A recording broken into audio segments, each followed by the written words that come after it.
Welcome sa Tagalog Manhwa Recap.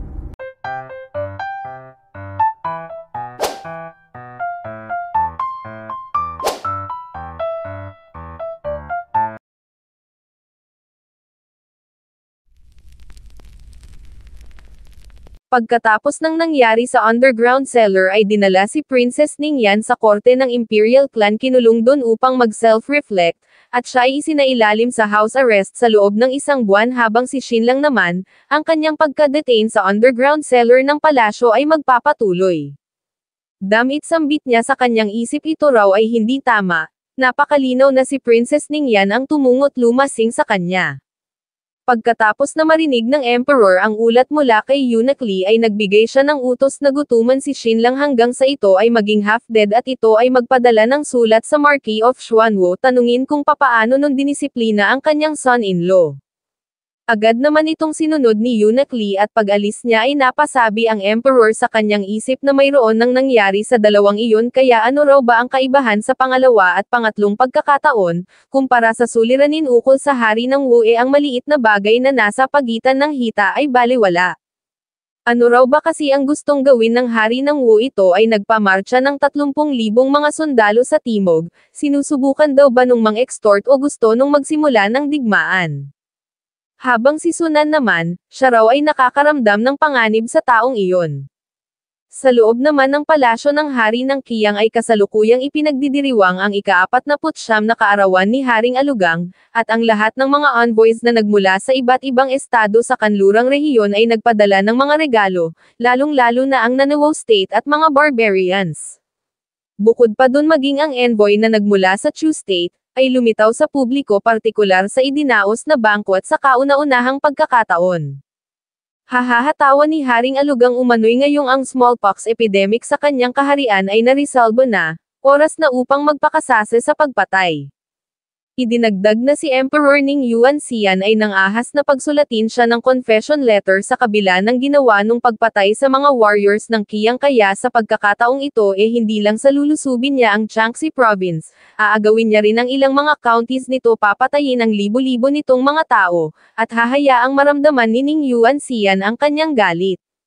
Long live the king, saad ni Sujanting sabay toast, gayunpaman wag daw nitong kalimutan ang isang maliit na bagay, ang pagpatay kay Shin lang. Sumagot si Haring Alugang na iyon ay hindi niya makakalimutan, umano'y si Ning Yuanxian mismo ang ipapapugot niya sa taong iyon, at ipapadeliver sa kanya. Idinagdag sa kanyang isip na siya at si Alute ay kumikilala lamang ng paghihiganti, hindi tumatanaw ng utang na loob. Marahil iyon ay nakatakas noon, subalit ngayong ang smallpox epidemic ay tuluyan nang nag-subside, oras na para sa little thief na mamatay. Your Majesty, saad naman ni Sumo, birthday celebration nito ngayon, subalit si Nana ay hindi pa rin dumarating. Mapag-aalamang si Alan Ana ay nag-establish ng tribe sa paanan ng Snowy Mountain, siya ay nagtayo doon ng bagong sage temple na nagpo-provide ng libreng smallpox vaccination para sa lahat. Dahil dito ay hindi mabilang na mga mamamayan ng Qiang at mga taong nagmula sa kanlurang rehiyon ang dumagsa, pati na mga taong nagmula sa barbarian state, at dahil dito'y naging hostile sa kanya si Haring Alugang. Hinampas ni Haring Alugang ang mesa sa inis, na pasabi sa kanyang isip na ang babaeng iyon ay kumampi sa pretty boy na iyon noon at ngayon ay lantaran siya nitong kinakalaban, isang baka lang naman ang charge niya para sa bakuna ng mga mamamayan ng Qiang, ngunit bakit iyon ay nagbabakuna ng libre? Bukod pa dun, ito ay nangahas na mag-establish ng tribe ng pasekreto, nagpatuloy sa puntong ito. Father sambit naman ng Crown Prince, umano'y sinabi rin ni Alan Ana na pagkatapos niyang makontract ng smallpox walang may pake sa kanya ni wala man lang tumungo sa kanyang quarantine room, kung kaya ngayon ito raw ay hindi na nun kinikilala bilang ama habang siya naman ay hindi na nun kinikilala bilang kapatid. Sa ngayon ang kinikilala na lang daw nun bilang family ay si Dummy at Grandmaster Zuyin, at ang mas malala ang tribe nun sa ngayon ay mayroon ng 100,000 katao. Ano sambit naman ni Haring Alugang sa kanyang pagkabigla, sapagkat ang buong populasyon ng Qiang ay tinatayang nasa 100,000 lang. Binilisan sa paglagok ang alak at pagkatapos na dumighay, ay tumungo sa kung saang dako ng palasyo. Agad na dinakma ang sungay ng isang baka at binali, iniabot sa isa niyang anak. Alutsua saad niya dalhin nito ang bagay na ito kay Alan Ana sabihang tumungo rito sa palasyo upang lumuhad sa kanyang mga paa sa loob ng 10 araw, idinugtong na kapag iyon ay hindi dumating sa takdang oras sasaksakin niya iyon hanggang kamatayan gamit ang bagay na ito, sa kanya nagmula ang buhay nun kaya naturally may karapatan siyang bawiin iyon. Agad itong sinang-ayunan ni Prince Alucho, at mula doon ay bumalik na sa bangko at si Haring Alugang. Dito ay sinabi niya sa envoy ng Chu State na siya ang personal na maglilid ng mga troops upang atakehin ang Yu State kung kaya magkano daw ba ang inihanda nitong pera bilang contribution, sumagot ang envoy na 200 milyong gintong pilak. Hatugon ni Haring Alugang ito raw ay napakakuripot, ang perang ito ay higit na napakababa kung ikukumpara sa ibinigay ni Sunan.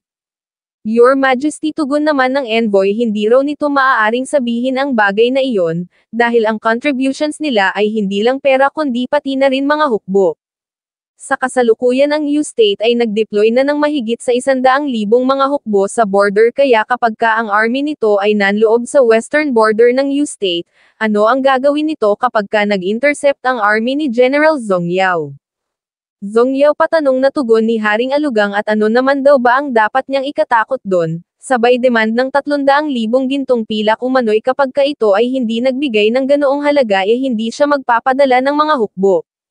Thus dahil nga rito'y wala nang nagawa ang envoy kundi tanggapin ang demand ng hari, hinila ni Haring Alugang palapit sa kanya si Suning na kanyang batang concubine sabay sabi kay Su Jianting na narinig niyang ang asawa ni Xinlang ay napakaganda.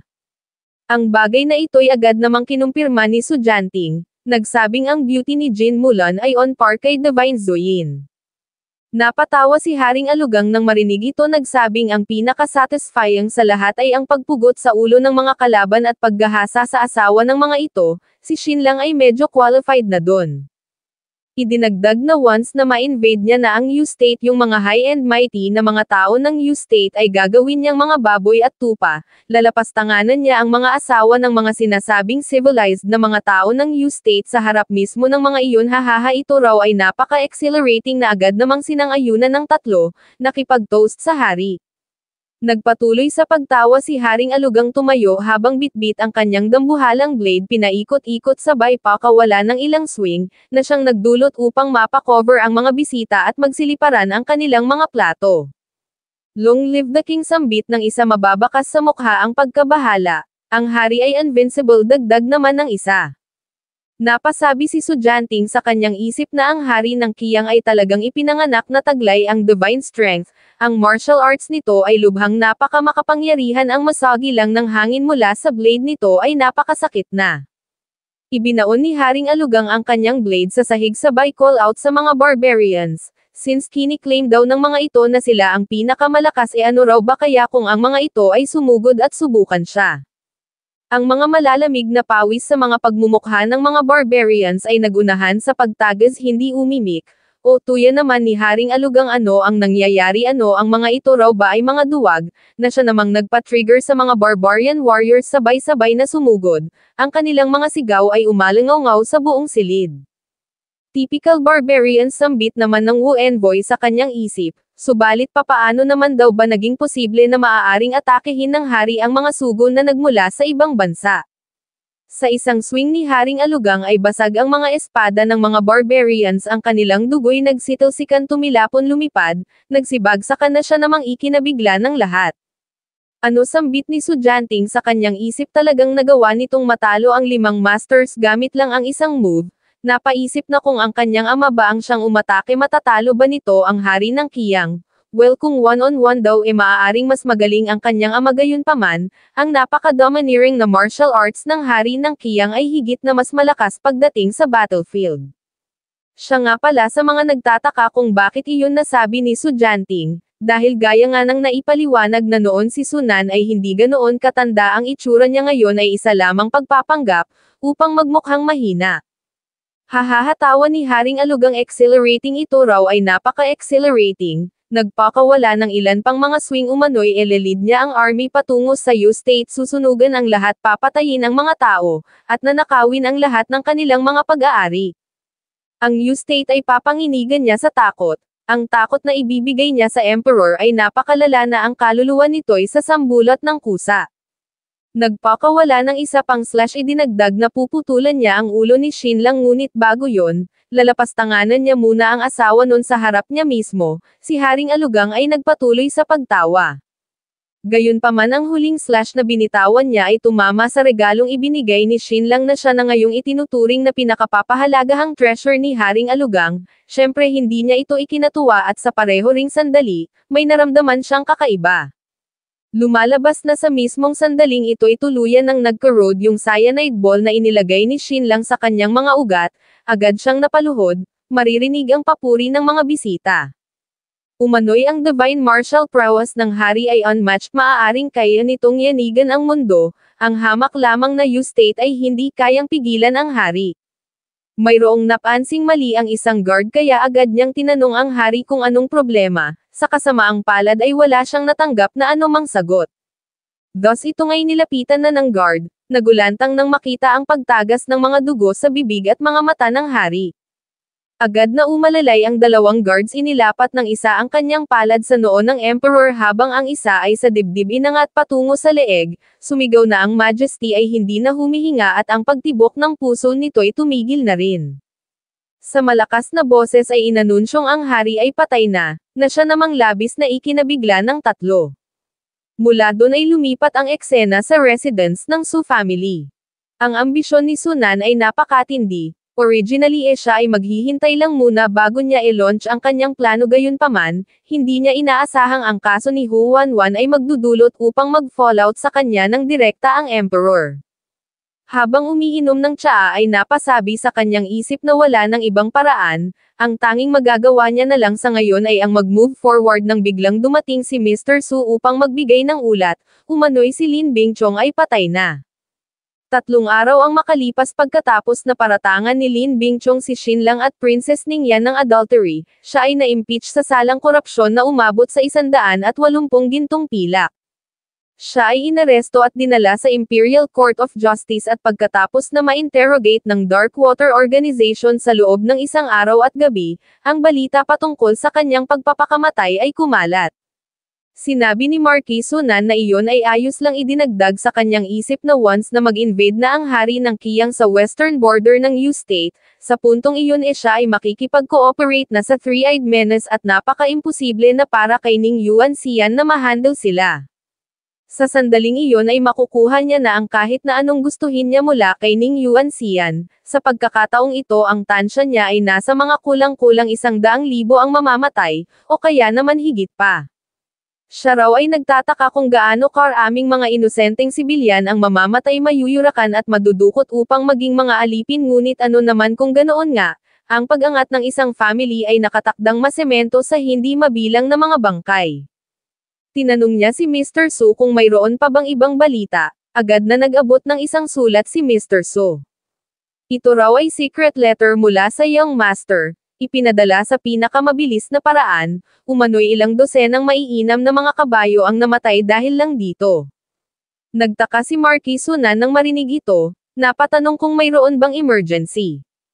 Nang tiningnan niya ang sulat ay ganito ang kanyang naging reaksyon, ang sulat na ito ay isinulat sa sekretong lengguwahe ng Su family at ang nilalaman ng sulat na ito ni Su Jianting ay patay na ang hari ng Qiyang, isang bagay na labis na ikinabahala ni Marquis Sunan. Sa parehong pagkakataon ay nagmamarcha ang 30,000 army ng Wu State sa timog, paparating na sa teritoryo ng U State, partikular sa Shanghai City. Pagdating nila sa mismong border ay nagkaroon ng komprontasyon sa pagitan ng mga ito at army ng U State, ang sitwasyon ay kahindik-hindik at sa bandang huli ay ipinatawag ng Emperor si Shinlang. Pagdating sa loob ng study room ng Emperor ay agad na nagpaabot ng pagbatit paggalang si Shinlang, kapansin-pansin ang reaksyon ni Emperor Ning Yuan Xian nang makita ang kalagayan ni Shinlang. Napasabi sa kanyang isip na hindi raw ba't nagbigay siya ng utos na gutuman ang taong ito sa loob ng ilang araw, subalit bakit napakalusog ng itsura nito. Dito ay sinabi niya kay Shinlang ang patungkol sa 30,000 army ng Wu State na nagmamarcha sa Shanghai City, tinanong kung ano ang opinyon nito patungkol sa bagay na iyon.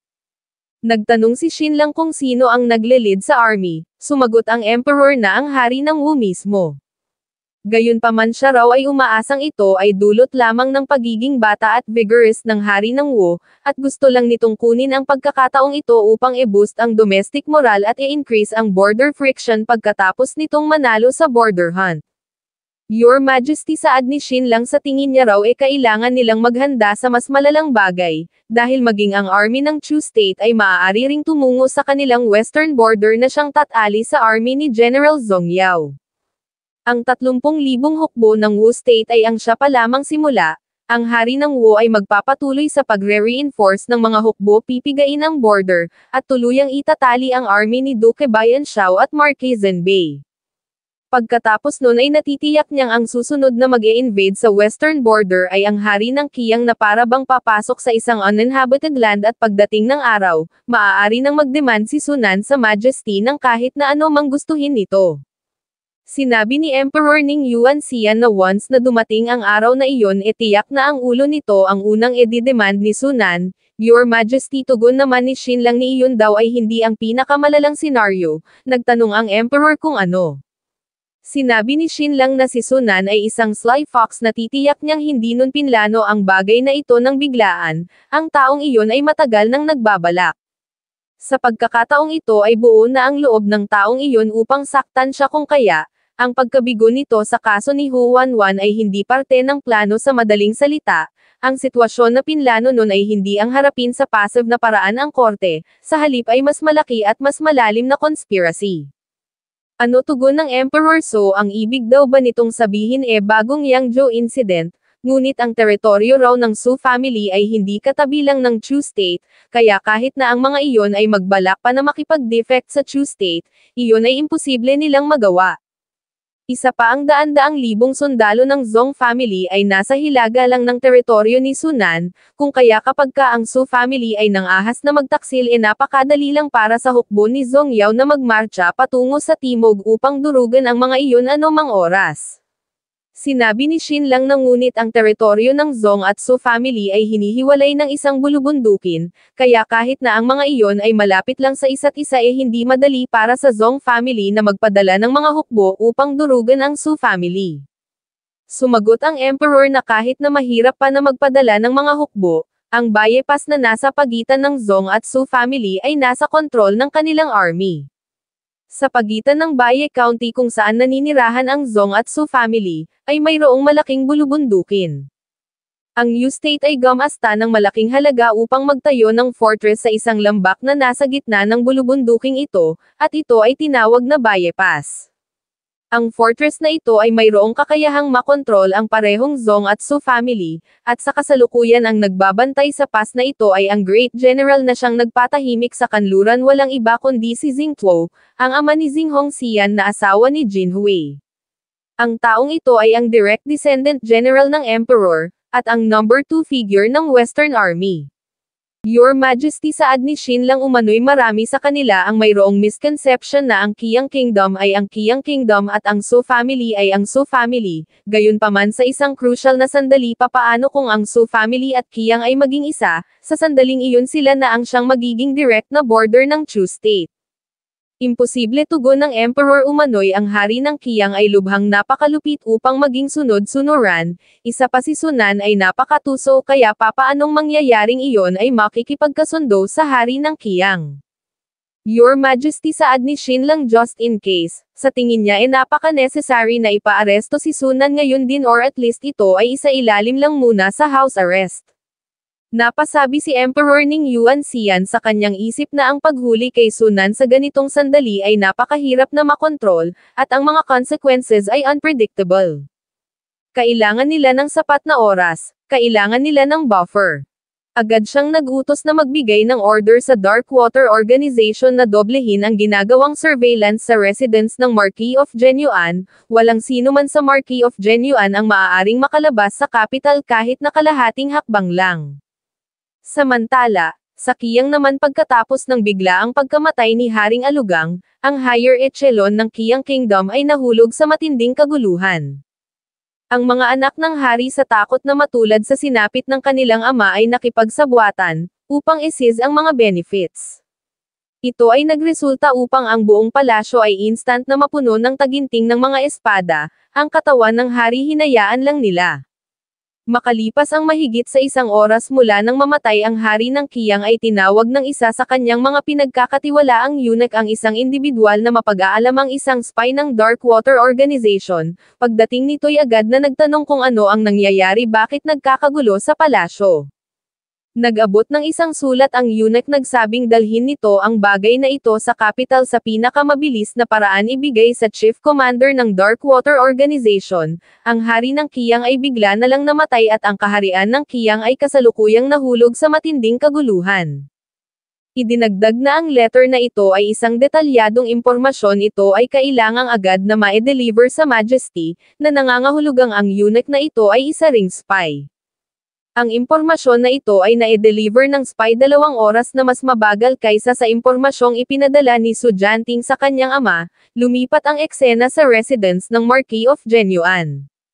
Dito ay napasabi si Marquis Sunan sa kanyang isip na bakit kailangan pang maging ganito, umano'y isang hakbang na lang sana't makakamtan niya na ang tagumpay. Ang bastard na hari ng Qiyang na iyon ay nang-extort sa kanya buong buhay niya, tapos ngayon kung kailan kailangan niya na ito bigla na lang namatay.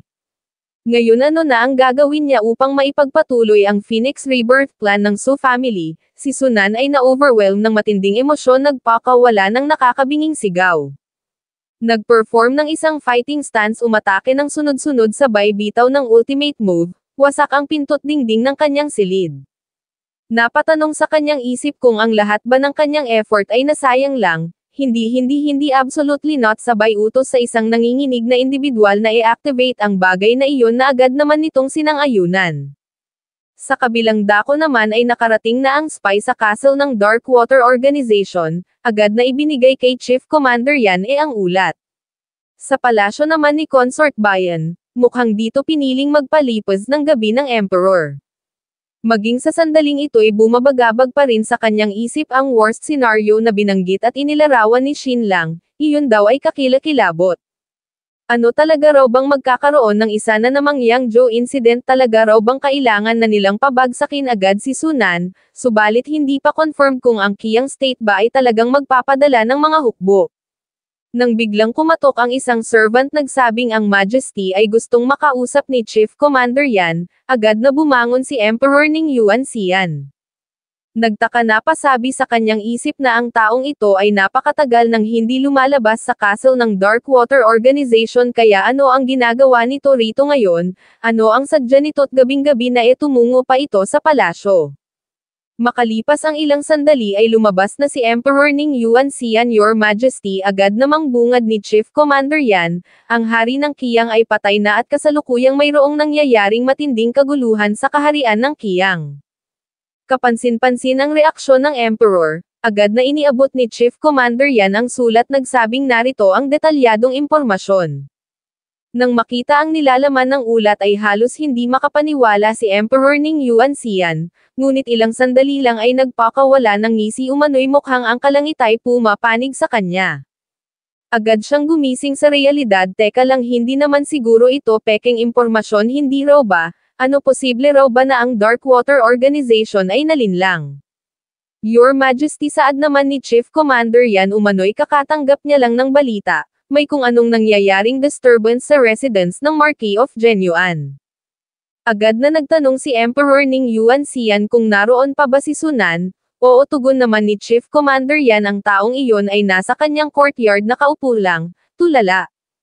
Kung ganun utos ng Emperor ang mga ito'y agad na kumilos hulihin ang Sunan na iyon, na agad namang sinang-ayunan ni Chief Commander Yan.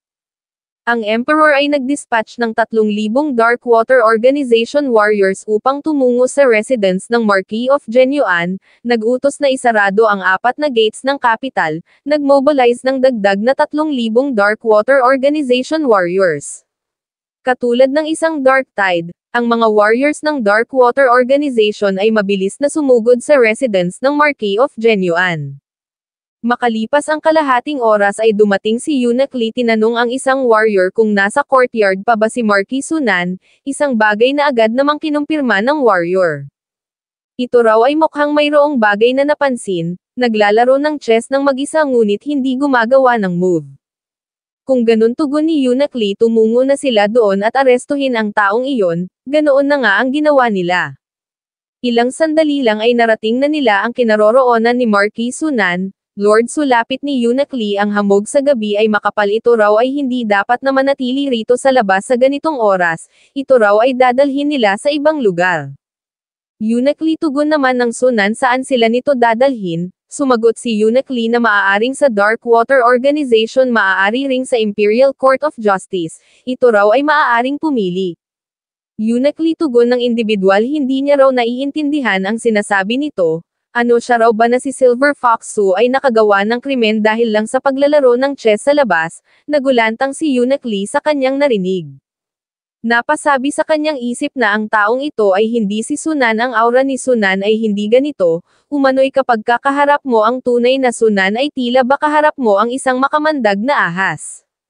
Ikaw, sigaw ni Yunakli, ito raw ay hindi si Sunan, ito ay ang substitute ni Sunan, kapansin-pansin ang reaksyon ni Chief Commander Yan.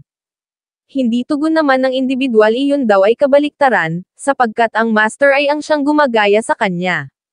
Alam ng lahat na si Sunan ay nagpapanggap lamang na matanda, ang tunay nitong edad ay hindi nalalayo sa emperor, gayunpaman pagkatapos ng ilang taong pagpapanggap na matanda ay hindi lang sa ang buhok nito'y tuluyang naging puti, maging ang mukha nito'y nagkaroon na rin ng mga wrinkles, bukod pa dun ang kanyang likod ay naging kuba at ang itsura'y naging tila ba nasa 70 o 80 taong gulang na. Inakala ng lahat na naging napakabilis ng naging pagtanda ni Sunan, hindi nila naisip na ito ay isa lamang disguise, at ang disguise na ito ay upang gayahin ang itsura ng kanyang double. Ang thief na ito ay talagang napaka-terrifying, sambit ni Yunakli sa kanyang isip. Come on, saad ng individual, siya raw ay arestuhin na ng mga ito.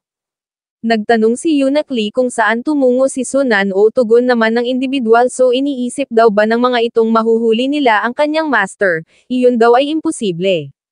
Sinagi ang kandilang nasa mesa, pagkalapat sa sahig ay agad na umusbong ang isang matinding apoy na siyang ikinagulantang ng lahat, sa kabila ng katotohanang siya ay kasalukuyang nilalamon ng apoy ay nagpakawala ng napakalakas na tawa ang matanda.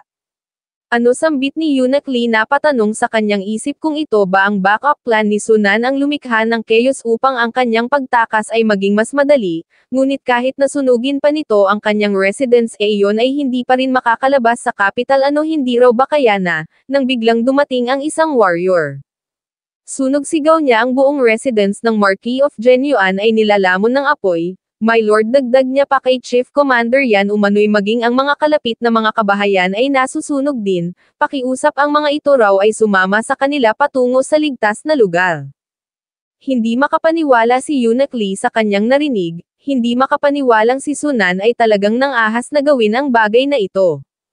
In actuality ay hindi lang ang residence ng Marquis of Genyuan, kundi maging ang buong capital ay inulos ng dagat-dagatang apoy. Ang mga barrels na puno ng fish oil ay isa-isang ibinuhos sa mga kabahayan, nag-ignite ng sunog sa mahigit sa 100 lokasyon ng halos sabay-sabay. Agad na nagbigay ng utos si Chief Commander Yan sa kanyang mga tauhan na tumungo sa Zukay Gate, na agad namang sinang-ayunan.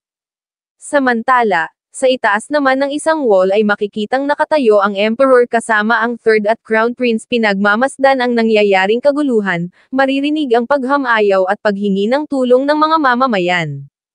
Sa kanyang isip ay napasabi ang Emperor na si Sunan ay nakatakas, ang balita mula sa Dark Water Organization ay mabilis na dumating, ngunit still sila'y naging huli pa rin, na nangangahulugang mas maagang natanggap ni Sunan ang balita. Nagsalita ang Emperor, nagsabing si Sunan ay maaari namang tumakas ng pasekreto, ngunit bakit ito'y lumikha pa ng ganito kalaking commotion? Sumabat ang Crown Prince, umano'y ang taong iyon ay nababaliw na. Father, saad naman ng Third Prince, malamang isinagawa raw ni Sunan ang bagay na ito upang magpakita ng puwersa. Sumang-ayon ang Emperor sa sinabi ng Third Prince, indeed, sambit niya sa kanyang isip, talagang isino-show off ni Sunan ang kapangyarihan na mayroon ito sa kanya. Ito ay nagpanggap na maamong matandang aso sa loob ng ilang dekada, ngunit sa araw na ito'y pinunit niya na ang kanyang maskara, ni-reveal ang mababangis nitong mga pangil at nag-transform bilang mapanirang lobo. Gayunpaman sa tingin niya, ang taong iyon ay isa lamang dagang nagmamadaling maghukay ng butas, isang hamak na rodent. Gayunpaman, it's a pity na na-misjudged ng lahat si Sunan, Dahil sa sandaling ito siya ay nasa loob pa rin ng kapital at ito ay ang siyang tunay niyang itsura. Sa sandaling ito ay patungo siya sa Zokay Gate, isa-isang nagsidatingan ang kanyang mga servants, at ngayon isa ng buong hukbo. Sa Zokay Gate ay napansin ng isang guard na mayroong mga paparating, agad na nagtanong kung saang division na bibilang ang mga ito. Ang mga ito raw ay mag-provide ng designation at code word. Sa kasamaang palad ay nagbigay lang ng utos si Sunan na sumugod, sinagasaan ang isang guard na siya namang nagpaalarma sa iba. Sa itaas na palapag ng gate ay nagtanong ang isang guard kung sino ang mga ito. Umano'y ayon sa utos ng Emperor ang 4 na gates ay kailangang isarado, walang sino mang maaaring pumasok o lumabas, kung kaya ang mga ito raw ay huminto ngayon din dahil kung hindi ang mga ito ay i-execute ng walang tanong-tanong. Sa kasamaang palad ay inextend lang ni Sunan ang kanyang sibat, agad na pinakawalan patungo sa nagsasalitang guard, headshot. Sumigaw si Sunan, nagpakilala bilang Kotuhuan ang Great Bandit, nagsabing ang sino mang mangangahas na pumigil sa kanya'y mamamatay. Naghandang umatake ang mga guards gamit ang kanilang mga pana, agad na nagpakawala, sa kasamaang palad ay nagawa itong maharang ng hukbo ni Sunan. Sila ay nagpatuloy sa pagsugod, tinagpas ni Sunan ang lahat ng mga guards na kanyang nadaanan, nagpatuloy ang labanan at makalipas lang ang ilang sandali, sila'y tuluyan ng nakalabas ng gate.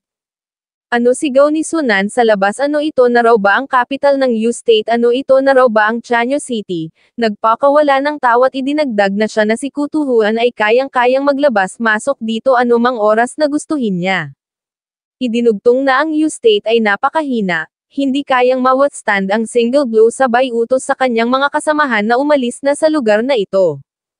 Makalipas ang kalahating oras ay dumating sa Zokay Gate si Chief Commander Yan. Dito ay napagtanto niyang kalahating oras na mula nung umalis ang grupo ni Sunan, kaya sila ay mahihirapan ng makahabol pa sa ngayon. Siya ay nagbigay ng utos sa mga warriors na magpatuloy sa paghabol sa grupo ni Sunan habang siya ay tutungo sa Emperor, na agad namang sinang-ayunan ng mga warriors. Makalipas ang ilang sandali ay narating niya na ang kinaroroonan ng Emperor. Your Majesty, agad na luhod niya. Si Sunan ay nakatakas sa ilalim ng disguise na Kutuhuan, walang pakundangan nung sinugod ang mga guards ng Zokay Gate na siya namang ikina-alarma ng 3. Ano, sambit ng Emperor sa kanyang isip, maaari naman daw sanang tumakas na lang ng matahimik si Sunan, bakit kailangan pa nung isagawa ang ganitong grand display? Ano, upang tapakan daw ba ang kanyang dignidad at yurakan ang national prestige ng U-State? Hindi malamang gusto raw nung ipakita sa Wo at Chu State na ang U-State ay mahina at incompetent, na kahit na siya na si Sunan, dala lang ang ilang daang tauhan, ay kayang-kayang mag-rampage sa capital anumang oras na gustuhin niya. Ginagawa ng taong iyon ang bagay na ito upang makakuha ng katanyagan at kapangyarihan para sa kanyang sarili. Ang Su family ay hindi lang nagbabalak na makakuha ng lugar sa korte. Ang gustong mangyari ni Sunan ay ang umangat ang Su family at maging overlord ng henerasyong ito. Mukhang ito na raw yung tinutukoy ni Xinlang, ang pagiging isa ng Su at Qiang. Ang Three-Eyed Menace ay nanghuhuli ng hindi mabilang na mga tao ng U-State taon-taon upang ipadala sa Qiang State. Si Sunan ay nagpo-provide ng napakalaking halaga ng pera sa Qiang taon-taon, at ang lahat ng iyon ay mayroong purpose. Sa side ng hari ng Qiang ay marami na sa mga members ng Su family ang naka-infiltrate, therefore masasabing ang pagkamatay ni Alugang ay good news para kay Sunan. Sa ngayon ang pinakamahalagang bagay para sa Su family ay ang ipalit sa trono si Alute sa lalong madaling panahon, manahin ang lahat ng bagay na pag-aari ng kanyang ama, pati na ang 2 reyna na nagmula sa Su family. Sa loob ng palasyo ng Qiang ay makikitang hindi pa rin ginagalaw ang katawan ni Haring Alugang, habang sa loob naman ng kanyang silid, ang sarap ng buhay ni Alute, naninigarilyo habang kalampungan si Sumo at Suning na asawa at concubine ng kanyang ama. Mother saad ni Alute kay Sumo, since ito raw ay ang asawa ng kanyang ama, sa tingin nito sa papaanong paraan daw ba nila dapat na i-handle ang funeral ng kanyang ama. Sumagot si Sumo na ayon sa past tradition ng past generations, ang kailangan nilang gawin ay sky burial.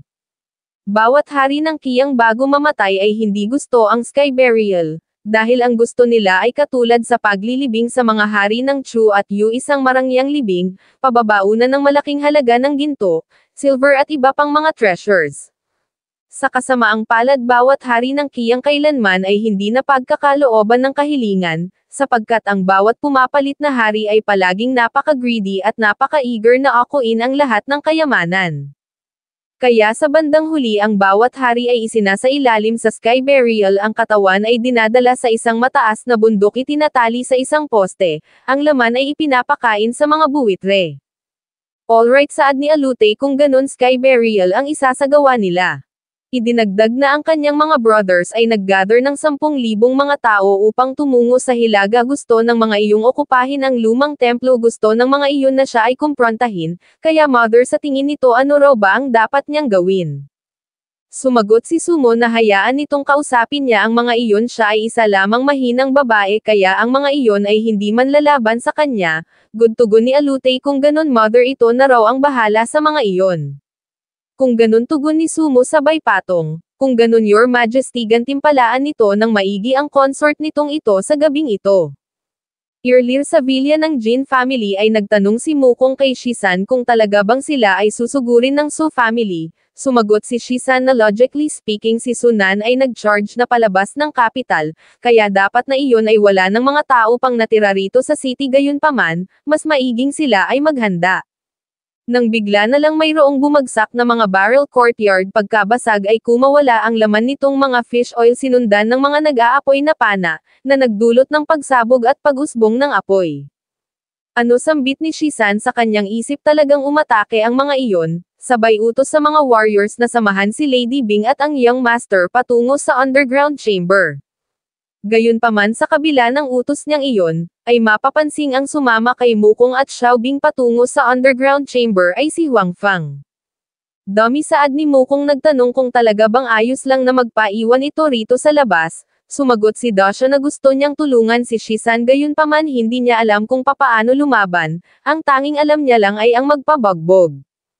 Dami sigaw naman ni Xiaobing, tingnan daw nito ang kanyang tiyan, may bata sa loob nito, son ang batang ito ay tatawagan itong uncle, mayroong mga taong gustong tumungo rito upang patayin ito, kaya ano raw ba ang gagawin nito? Sa kasamaang palad ay nagtanong lang si Dasha kung ano ang gagawin nila, kaya sumigaw na lang si Xiaobing na patayin ang mga iyon. Okay, tugon naman ni Dasha, papatayin niya ang mga iyon, sabay hampas sa kanyang espada. Makalipas ang ilang sandali ay mayroong pumasok na 3 individual, kapansin-pansing ang nasa gitna ay nakasuot ng maskara, ang karakter na nakasulat sa maskara ay Ku, which is ang apelyido ni Kutuhuan, ini-imply na siya ay si Kutuhuan. Ang mga ito'y tinitigan ni Dasha, hinubad ng nasa gitna ang suot niyang maskara, nagsabing since alam na ng mga ito na sila ay nagmula sa Su family, hindi niya nasusuotan pa ang maskarang ito.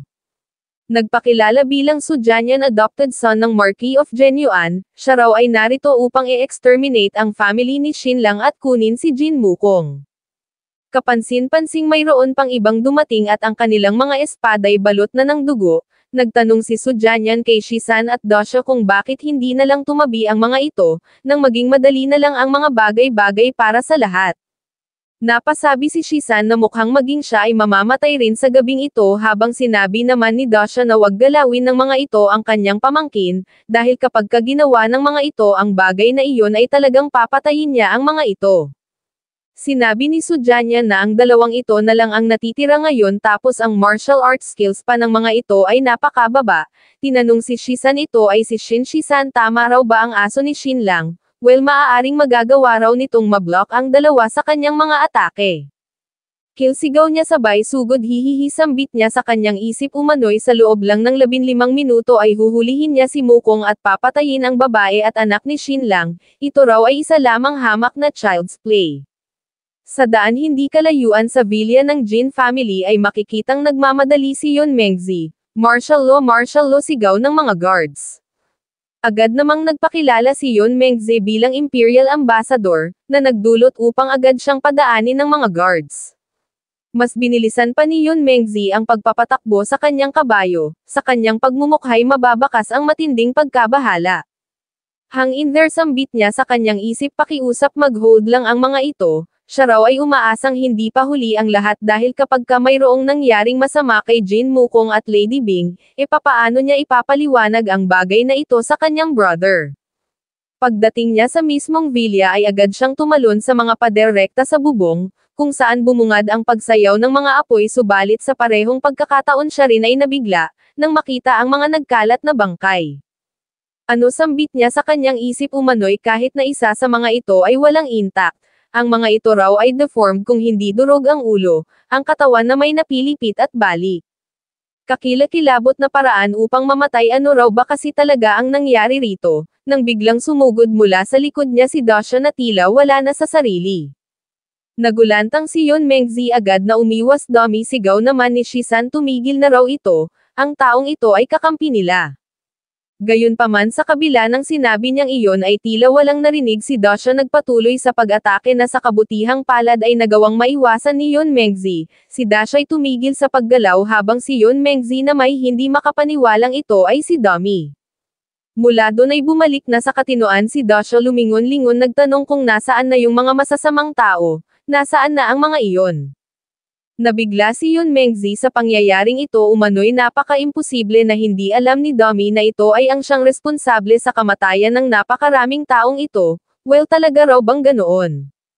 Thus sinabi niya kay Dasha na ang mga iyon ay tumakbo na ang lahat ng mga iyon ay tumakbo na sa takot, ngayon puntahan na raw nito si Taba at tingnan kung iyon ba ay naihi sa salawal. Okay tugon naman ni Dasha, titingnan niya raw si Fluffy at yung baby. Agad na humakbang patungo sa underground chamber. Ilang sandali pa ay nagtanong si Yun Mengzi kay Shisan kung ano ang nangyari sumagot si Shisan na si Sujanyan ang adopted son ng Su family, ay bigla na lang umatake sa villa.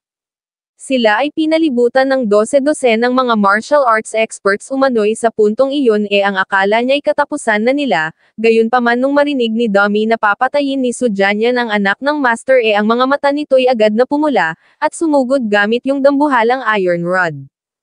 Idinagdag na ang martial arts skills ni Sujanyan ay napakataas at iyon pa ay napakabilis, not to mention siya kahit na simulan nga raw ay mahihirapan na pigilan ang taong iyon.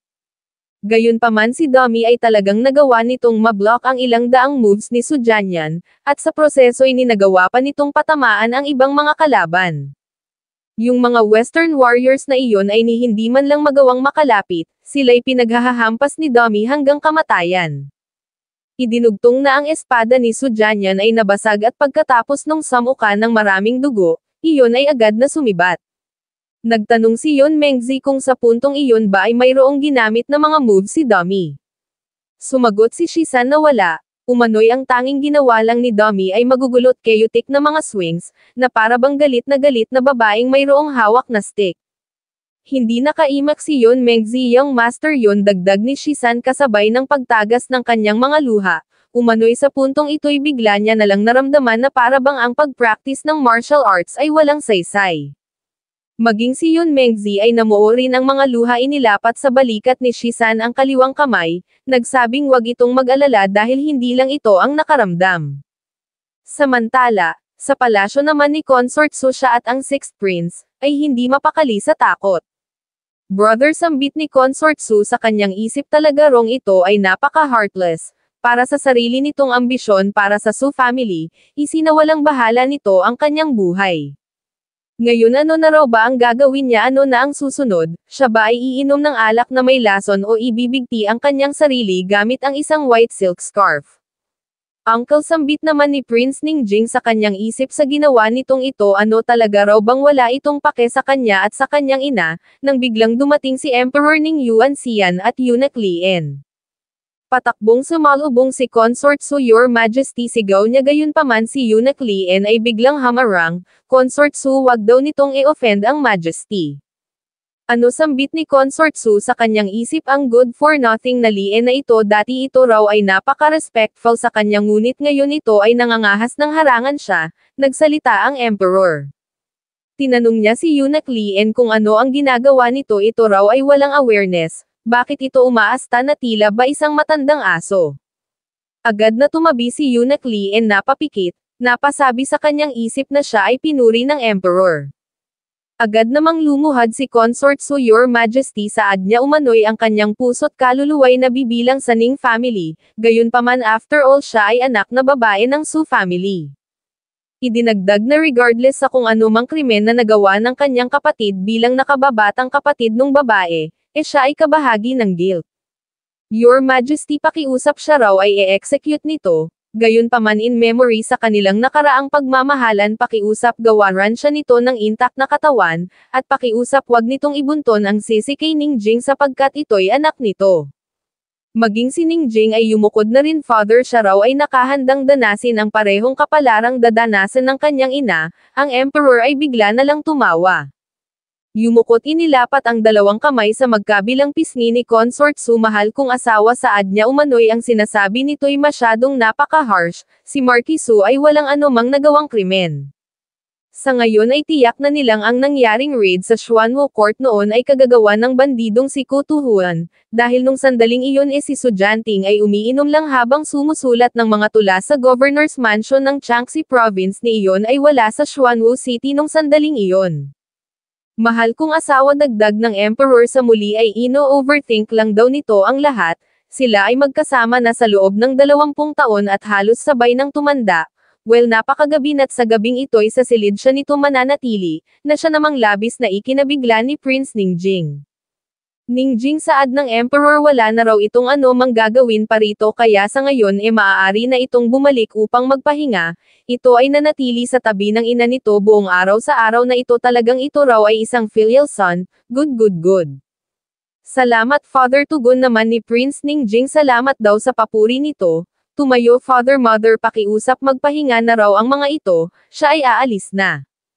Paglabas ni Prince Ningjing sa palasyo ay kapansin-pansin ang panginginig ng kanyang buong katawan, na patanong kung ano na ang susunod niyang gagawin. Siya raw ba ay tutungo sa court ng Crown Prince o doon siya tutungo sa court ng Third Prince? Papaano siya makakahanap ng paraan upang makasurvive?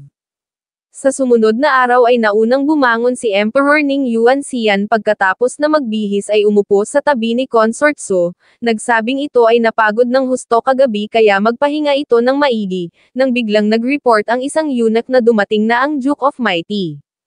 Mula doon ay lumipat ang eksena sa study room kung saan nagpaabot ng pagbati si Bayan Xiao, ang tinaguriang Duke of Mighty, ang foremost military figure ng Yu State at suportang haligi ng Emperor. Sa nangyaring Yangzhou Rebellion noon, ang taong ito ay ang siyang mismong nagtaksil sa hari ng Wu, naglid ng 100,000 army at 3 mga prefectures patungo sa Hilaga upang sumuko sa Yu State, direktang nilid ang pagkatalo ng Wu State.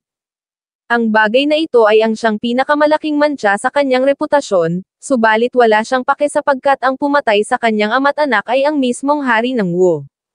Bukod pa dun, siya at si Ning Yuanxian ay parehong mga disipulo. Sa pinakakritikal na sandali, ang noong Crown Prince pa lang na si Ning Yuanxian ay personal na tumungo sa kampo ni Bayan Xiao, at maging sa mga araw na ito'y ang tagpong iyo'y napakalinaw pa rin sa kanyang alaala. Pinaupo ni Emperor Ning Yuanxian si Duke Bayan Xiao. Ang naging pagtakas ni Sunan sa kapital ay maaaring mag-unite sa iba't ibang estado na umatake sa Yu State anumang oras. Iyon ang dahilan ng pagkikita ng dalawang ito ngayon. Brother, saad ni Emperor Ning Yuanxian, ang kanyang kaharian ngayon ay nasa matinding panganib, masyado niyang na-underestimate si Sunan. Idinagdag na buti na lang at iyon ay nangangailangan pa ng oras bago tuluyang makabalik sa kanyang lupain, at mas lalong kailangan nito ng maraming oras upang ma-unite ang iba't ibang mga puwersa, kung kaya sa ngayon kailangan nilang mag-take ng initiative at i-disrupt ang mga plano ng taong iyon. Senior brother, dagdag pa ni Emperor Ning Yuanxian, kailangan niya raw ito upang i-lead ang kanilang hukbo at umatake sa Wu State, gayunpaman ang scale ng magiging digmaan ay dapat na maliit lang sapagkat ang dalawang large-scale wars ay hindi kayang ma-afford ng kanilang treasury. Bukod pa doon, ang resulta ng magiging battle ay kailangang maging brilliant. Kailangan nilang makapatay ng maraming tao, kailangan nilang mapahagulgol ang Wu State, upang takutin at gulatin ang ibang mga estado. Ipapakita nila sa mga iyon ang kanilang kapangyarihan. Napasabi si Duke Bayan Xiao sa kanyang isip na kung minsan ay kailangan mong mag-retreat upang mag-advance, at minsan naman ay kailangan mong mag-advance upang mag-retreat. Sinabi niya sa Emperor na iyon ay nangangailangan ng surprise attack, isang risky maneuver, upang ma-achieve ang gusto nitong mangyari, katulad na lamang ng paglikha ng diversion. Gayunpaman, ang hari ng Wu ay napakabata pa subalit isa ng formidable figure, kaya siya raw ay natatakot na ang taong iyon ay hindi nila malilinlang. Sumagot si Emperor Ning Yuanxian na siya, ang emperor nito, ay personal na aakyat sa stage upang mag-perform ng palabas para rito, tutulungan niya itong makontain ang majority ng Wu Army, personal siyang maglilid ng mga hukbo. Sinabi ni Duke Bianxiao na sa ganito kakritikal na sandali kapag inabandona ng Majesty ang capital, siya raw ay concern na ang bagay na ito'y maaaring magdulot ng kaguluhat pagkaligalig sa loob ng korte. Well, kung ganoon nga tugon naman ng emperor at worst papatayin niya ang karamihan sa mga iyon, ang mga civil officials na ito'y parang mga sibuyas putulin mo man ang isa mayroon na namang isang tatubot lalago. Gaya ng inaasahan kay Ning Yuanxian sambit naman ni Duke Bianxiao sa kanyang isip sa ganito kakritikal na sandali, ang tapang nito'y kagilahilalas ito'y nakahandang mag-take ng mga risk. Hindi niya raw alam kung ito ba ay advantage o disadvantage gayunpaman, ang isang matapang na emperor na nakahandang harapin ang isang malaking krisis ay palaging mas malakas kaysa sa isang emperor na duwag at passive. Tumayo't idinagdag na ni ang emperor nga mismo ay nakahandang i-bait ang kanyang sarili upang i-lure ang pangunahing puwersa ng Wu, kung kaya siya na si Bianxiao ay gagawin ang kanyang lahat sa misyong ito. Lumuhad at nagsabing susundin niya ang utos ng Majesty, gagawin niya ang kanyang best upang hindi mabigo ang tiwalang ipinagkaloob nito. Sa sumunod na araw sa Imperial Court ay hindi mapakali ang Emperor sumigaw na ang pangahas na Wu State ay hindi lang sa nagpadala ng mga hukbo sa timog partikular sa Shanghai City, ngunit nagtanim din ng mga espiya rito sa capital. Ang bagay na ito ay nagresulta ng libo-libong injuries at kamatayan ng mga inosenteng sibilyan ng kanilang estado, at pagkawasak ng libo-libong mga tahanan. Kapansin-pansin ang reaksyon ng mga taga-Su faction o no sambit ng isang opisyal umano'y ginagamit na excuse ng emperor ang pakikipagsabuatan sa Wu State, upang purgahin ang Su faction. Nagtanong ang emperor kung nasaan si Sunan Zong sigaw niya pa saan tumungo si Sunan, sumagot si Zong Your Majesty hindi niya raw alam gayunpaman, nung nakaraang gabi ang mansyon ng Marquis of Genyuan ay nilamon din ng apoy halos kalahati ng buong mansyon ang natupok, si Marquis Sunan ay napakatanda na kaya tiyak na iyon daw ay natakot ng husto. Agad na nagbigay ng utos si Emperor Ning Yuanxian kay Eunuch Li na magpadala ng royal physician sa residence ng Marquis of Genyuan, si Lord Su ay nakagawa ng matinding contributions kaya iyon ay hindi dapat na mawala sa kanila. Ano pagtataka naman ng isang opisyal na patanong kung ano ang nangyayari rito hindi raw ba't si Sunan yung kagabi, idinagdag ng isa na maliwanag na si Sunan yung tumakas kagabi, kaya bakit daw ba kaya ginagawa ng Majesty ang bagay na ito? Kapwa ko mga ministro dagdag ni Emperor Ning Yuanxian umano'y ang 30,000 hukbo ng hari ng Wu ay patungo na sa Shanghai City ng Chanbei Province papaano raw ba sila tutugan, idinagdag na ilang araw na nilang dinidiscuss ang patungkol sa bagay na ito kaya bakit hindi pa rin makagawa ng conclusion ang mga ito hanggang ngayon. Idinugtong na sige ang mga ito'y malayang sadyain ang mga bagay-bagay kahit na umabot pa ng 3 o 5 taon ang mga ito'y hindi makakahanap ng anumang resolution, idinagdag na buo na ang isip niya siya ay ang personal na maglilid ng hukbo at susugod sa digmaan. Napayukod ang mga opisyal sa kanilang narinig Your Majesty ito raw ay mag-isip ng 3 beses ito raw ay mag-isip ng 3 beses, ang war situation sa Nanawo State ay stalemate at ang kanilang treasury ay nahihirapan ng mag-keep up kung kaya kapag mayroon na namang digmaang mag-break out sa Hilaga ito ay hindi na kayang suportahan pa ng kanilang treasury. Your Majesty umano'y ang pagkalimot sa digmaan ay magdudulot ng panganib, subalit ang labis na digmaan ay magdudulot ng pagkawasak. Ang resources nilang mga tao ay limitado lang, ang overdraft ay hindi nila kakayanin. Hasambit naman ng Emperor sa kanyang isip ang mga civil officials ay palaging ganito, palaging kino-quote ang kataganang sage na para bang ito ay ang siyang lubos na katotohanan. Hinubad niya ang kanyang coat mapag-aalamang siya pala ay mayroong suot na golden armor, bumunot ng espada sabay bitaw ng 2 slash sa mesa. Kapansin-pansin ang panginginig ng mga opisyal sinabi ng Emperor na siya ay nakapagdesisyon na, personal niyang pamumunuan ang hukbo sa isang decisive battle laban sa hari ng Wu at ang sino mang mangahas na pumigil sa kanya ay matutulad sa mesang ito. Makalipas ang ilang sandali sa study room ay ipinatawag na naman ng Emperor si Xin lang sinabihang tama ang hula nito, ang ambisyon ni Sunan ay napakalaki. Umano'y hindi lang sa gusto nung magkaroon uli ng panibagong Yangzhou incident, subalit gusto rin nung maging hari, gusto nung pag-isahin ang Su at Qiang. You bastard, dagdag niya pa kay Xinlang. Talaga rong ito ay napakahusay sa paghinuha sa kung anong nasa isip ng mga tao. Idinugtong na sinabi nito noong gusto nitong patayin si Sunan at lipulin ang buong Su clan. Ano iyon daw ba ay nag-e-stand pa rin sa ngayon? Of course, tugon naman ni Xinlang sabay nguya at dampot ng isa pang tinapay. So saad ng Emperor, kung ito ba ay ang siyang mag-e-implement ng new policy, ano ang gagawin nito?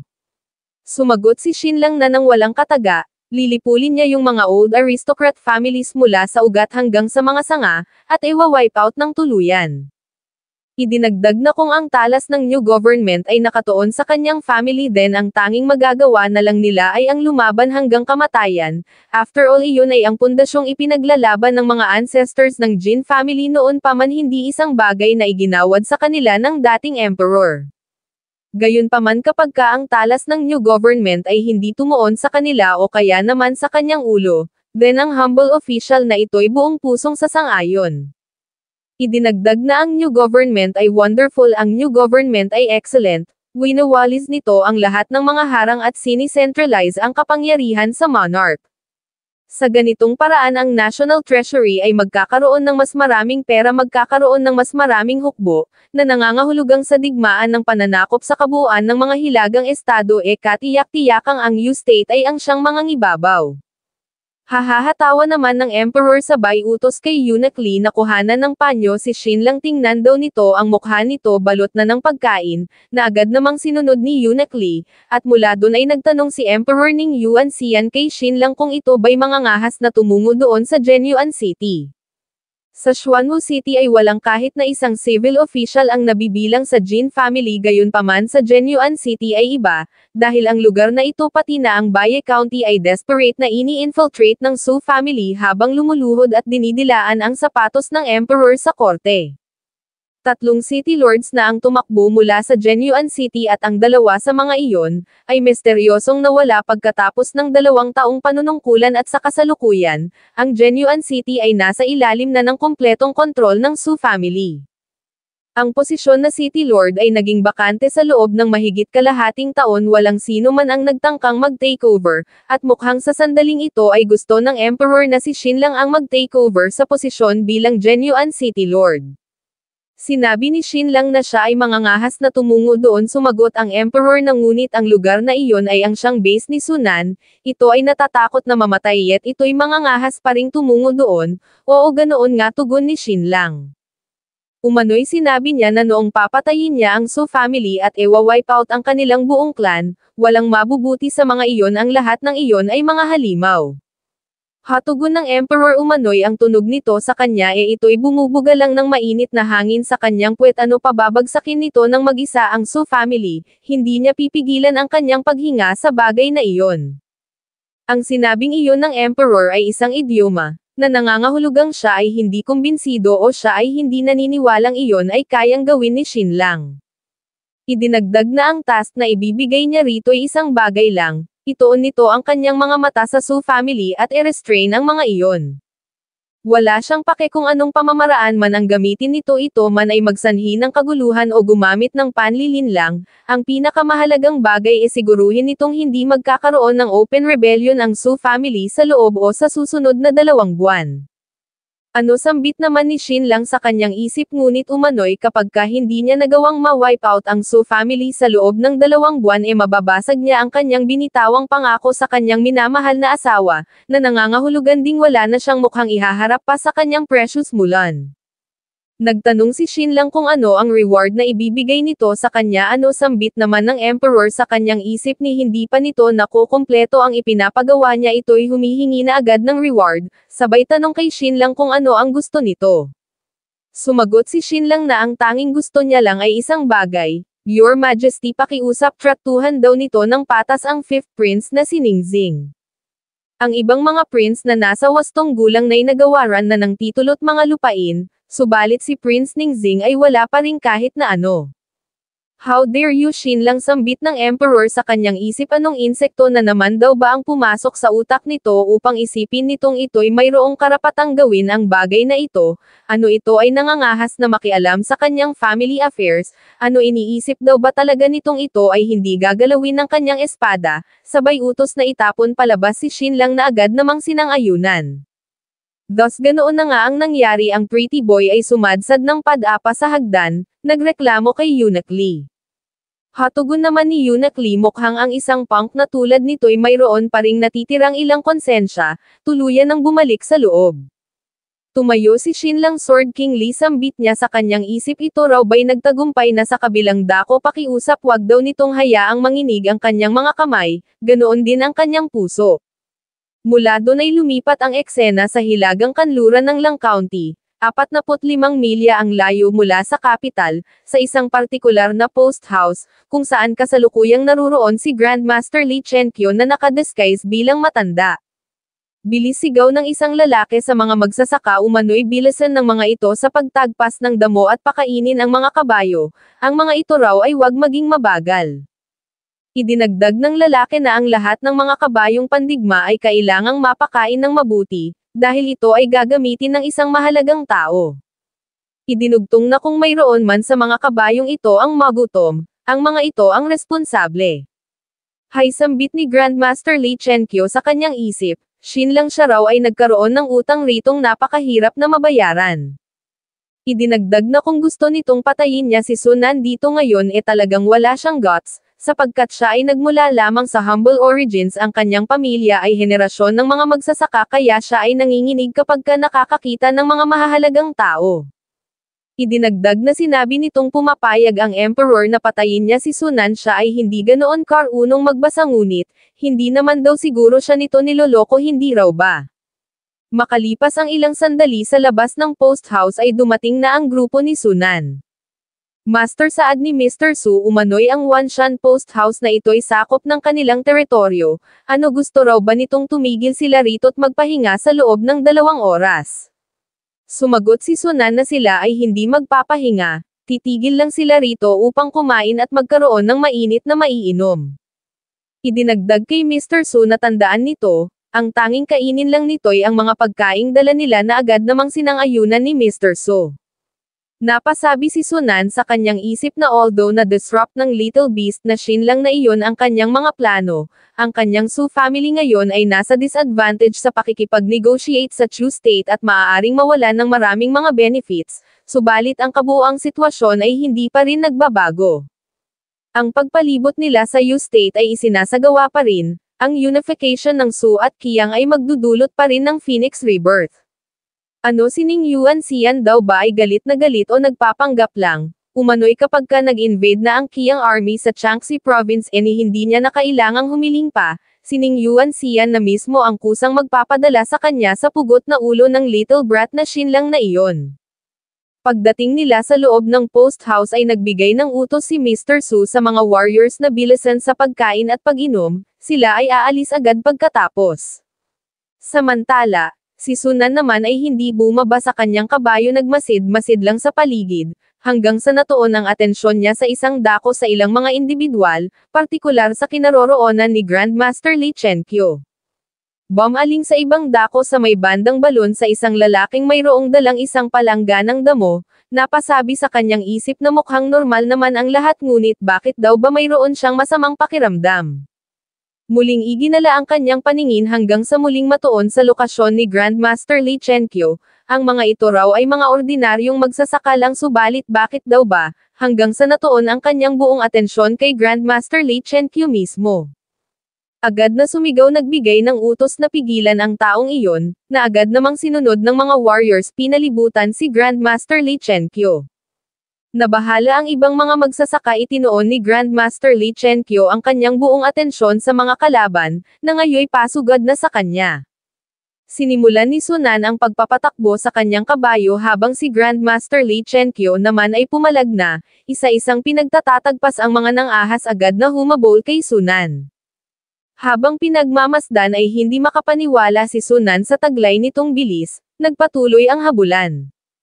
Ilang sandali pa ay napamura si Sunan nang makitang papalapit na si Grandmaster Li Chenkyo. Napasabi sa kanyang isip na hindi na siya makakatakbo pa, kailangan niya ng lumaban, agad na pumihit at sinalubong ang paparating na bolo.